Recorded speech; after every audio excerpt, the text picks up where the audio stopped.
नमस्कार, मैं धीरज कुमार आप सबका स्वागत करता हूं यूथ सफलता एक्सप्रेस पर।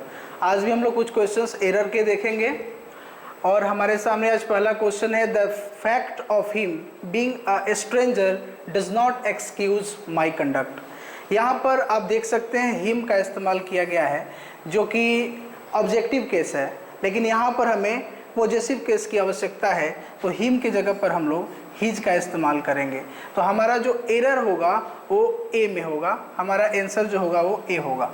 नेक्स्ट क्वेश्चन में आगे बढ़ते हैं। We have been knowing each other since we are children. एक चीज़ हमें याद रखना पड़ेगा, फील, नो, ये सभी ऐसे वर्ड होते हैं इनको परसेप्शन बोला जाता है और ये कभी भी वर्ब 4 के फॉर्म में इस्तेमाल में नहीं आते हैं। इनको हमेशा या तो वर्ब 2 या तो वर्ब 1 या फिर वर्ब 3 के फॉर्म में यूज किया जाता है। तो यहाँ पर ये पूरी तरह से गलत होगा और इसके जगह पर होगा वी हैव नोन। यहाँ पर कभी भी वर्ब के रूप में नोइंग का इस्तेमाल नहीं करेंगे। हाँ, एक जगह करते हैं, जैसे knowing, he is knowing person, तो वहाँ पर नोइंग एडजेक्टिव की तरह काम करता है, वर्ब की तरह काम नहीं करता है। तो जब वर्ब के रूप में आएगा तो कभी भी आईएनजी के फॉर्म में नहीं होगा। फिर से हमारा जो ऑप्शन ए होगा वो करेक्ट होगा। नेक्स्ट क्वेश्चन में आगे बढ़ते हैं। Every one of us should realise that any act of negligence will cause a great harm to our country's security. कभी भी हम लोग अ राइस नहीं बोलते हैं, अ शुगर नहीं बोलते हैं। अनकाउंटेबल के पहले कभी भी ए एन का प्रयोग नहीं किया जाता है। तो यहाँ पर जो हमें हार्म दिख रहा है, ये हार्म वर्ड जो है वो अनकाउंटेबल है और इसके पहले अ का इस्तेमाल गलत है, यानी कि यहाँ पर अ जो होगा वो एरर होगा, इसलिए हमारा आंसर जो होगा वो सी होगा। नेक्स्ट क्वेश्चन में आगे बढ़ते हैं। It is necessary for everything to prepare himself thoroughly in his early years for the task that he will have to perform in the life. या किसी के इंसान के जीवन के बारे में बताया जा रहा है और यहाँ पर वो इंसान के बारे में बताया नहीं जा रहा कि इंसान है कौन।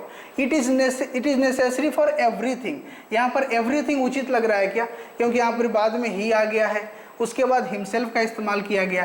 ये सब होंगे किसके लिए, तो एवरीथिंग के लिए नहीं होंगे, ये सब इस्तेमाल किए गए हैं एवरी वन के लिए किए गए हैं, यानी कि एवरीथिंग के जगह पर हमारा जो वर्ड होगा वो एवरी वन का इस्तेमाल होगा और फिर से हमारा जो आंसर होगा वो ए होगा। उसके बाद नेक्स्ट क्वेश्चन में बढ़ते हैं।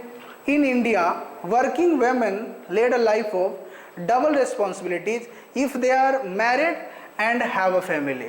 देखिए यहाँ तक तो सब कुछ सही था, लेकिन जब हम यहाँ पर दे का इस्तेमाल किए हुए हैं, है ना, तो सभी महिलाओं के बारे में बात की जा रही है, एक महिला के बारे में बात नहीं की जा रही है।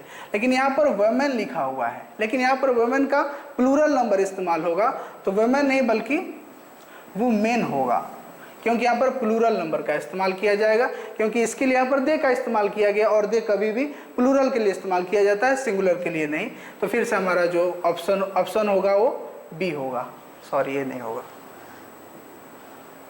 उसके बाद है the grounds on which he was pardon are not clear. Pardon मतलब होता है क्षमा कर देना, किस बेसिस पर उसे क्षमा कर दिया गया या क्लियर नहीं है। The ground on which he was pardon, उसे क्षमा कर दिया गया, तो यहाँ तक तो सही है। अब कभी भी सेंटेंस में देखते हो कि वाज का इस्तेमाल हो गया पास्ट का और उसके बाद फिर आर का इस्तेमाल किया गया, जो कि बिल्कुल गलत है। आर के जगह पर हमारा आंसर जो होगा वह वर होगा, क्योंकि सेंटेंस पास्ट में है तो उसके बाद उसका वर्ब भी पास्ट में होना चाहिए। हमारा ऑप्शन जो होगा वो सी सही होगा। नेक्स्ट आते हैं, सेम क्वेश्चन है, आगे बढ़ते हैं। I visited my grandpa and grandma's house and found they are missing.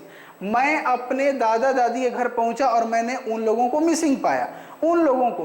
तो यहाँ पर देयर जो है ना वो पॉजेसिव केस का इस्तेमाल किया गया, लेकिन यहाँ पर पॉजेसिव नहीं बल्कि ऑब्जेक्टिव केस का इस्तेमाल किया जाएगा, तो देम का प्रयोग यहाँ पर किया जाएगा। हमारा ऑप्शन सी होगा।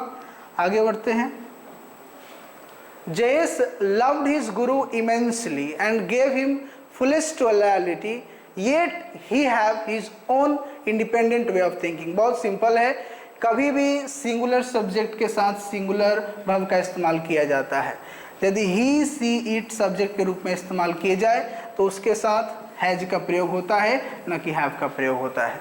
तो यहाँ पर हैव जो है वो रॉन्ग होगा, यहाँ पर हैज का इस्तेमाल किया जाएगा और आपका ऑप्शन जो होगा वो सी होगा। इस तरह से आपका पूरा क्वेश्चन जो है वो क्लियर हो गया। कुछ क्वेश्चन हम लोगों ने किया। यदि आपके पास कुछ सजेशन है, कुछ कहना चाहते हैं तो कमेंट में जरूर लिखिए। Thank you so much for watching this video.